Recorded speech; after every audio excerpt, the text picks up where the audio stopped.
Bom dia, boa tarde, boa noite. Meu nome é Rian Rosado Reis e eu vou estar falando um pouquinho sobre perda de peso não intencional.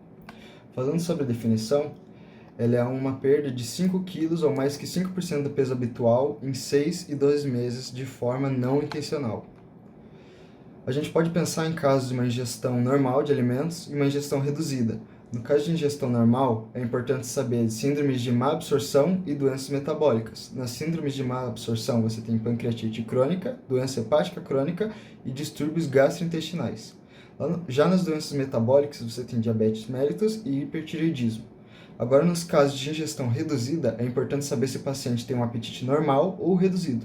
Nos casos de apetite normal, você pode suspeitar de doenças do trato gastrointestinal alto ou úlcera péptica. E nos casos de apetite reduzido, você pode pensar em distúrbios alimentares, drogas, tumores malignos, infecções crônicas e estágios finais de doenças nos rins, fígado e coração também. Agora, falando sobre o caso, ela veio com uma queixa principal de diarreia, emagrecimento e inchaço nas pernas. A diarreia dela começou há 2 anos e está relacionada com a ingestão de vários tipos diferentes de alimentos. E há 1 ano teve a exacerbação do caso, com 4 a 8 episódios de diarreia por dia. As fezes têm consistência amolecida, aspecto oleoso e coloração que varia desde cola até marrom clara. E sem sangue, muco ou pus. Mas tem riscos alimentares, isso é importante.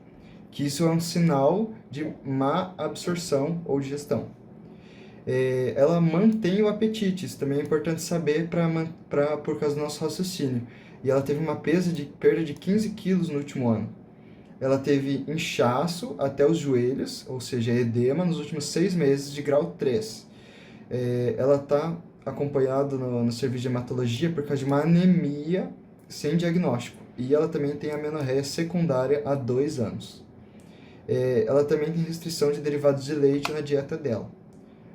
No exame físico, logo de cara, chama a atenção aqui o regular estado geral, que ela está pálida, aqui não é especificado quanto, e ela tem um aspecto emagrecido, com xerose em membros superiores, inferiores e dorso. A pressão dela está limítrofe, né, para poder dizer que é uma pressão baixa, e o peso dela está bem abaixo aqui, o IMC normal seria acima de 18,5, e no caso dela está 13,1, né. Não tem linfonodos palpáveis, e aqui no abdômen, os ruídos hidroaéreos estão aumentados. Nos exames laboratoriais, a hemoglobina, o hematócrito, albumina e creatinina estão abaixo dos valores de referência. E a glicemia está normal, o que descartaria uma possível diabetes. O exame bacteriológico e parasitológico deu negativo. E as fezes dela estão com peso e gordura acima do que deveria. Além disso, os anticorpos anti-TTG e anti-endomísio foram positivos. E por isso foi realizada uma biópsia de intestino delgado. Na biópsia, a gente tem aqui o laudo de enterite linfocítica com atrofia vilositária total. O que leva a pensar, através de todos os achados do exame físico e da anamnese, que o diagnóstico dessa paciente seria uma possível doença celíaca. Ou seja, uma ativação de linfócitos T por epítopos do glúten, causando inflamação da mucosa e, em casos mais avançados, atrofia vilosa, que foi visto ali na histologia dela. No caso de adultos, tem vários sintomas que estão relacionados com o que essa paciente tem.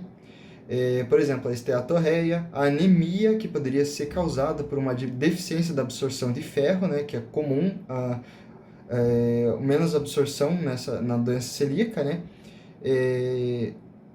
Deficiência de outras vitaminas aqui, redução da fertilidade e a amenorreia, que ela também tem.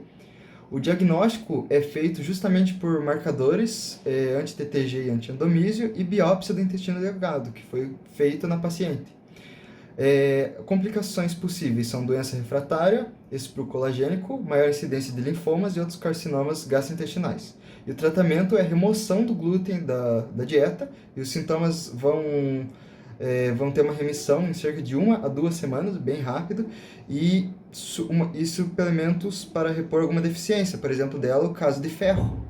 É isso, muito obrigado.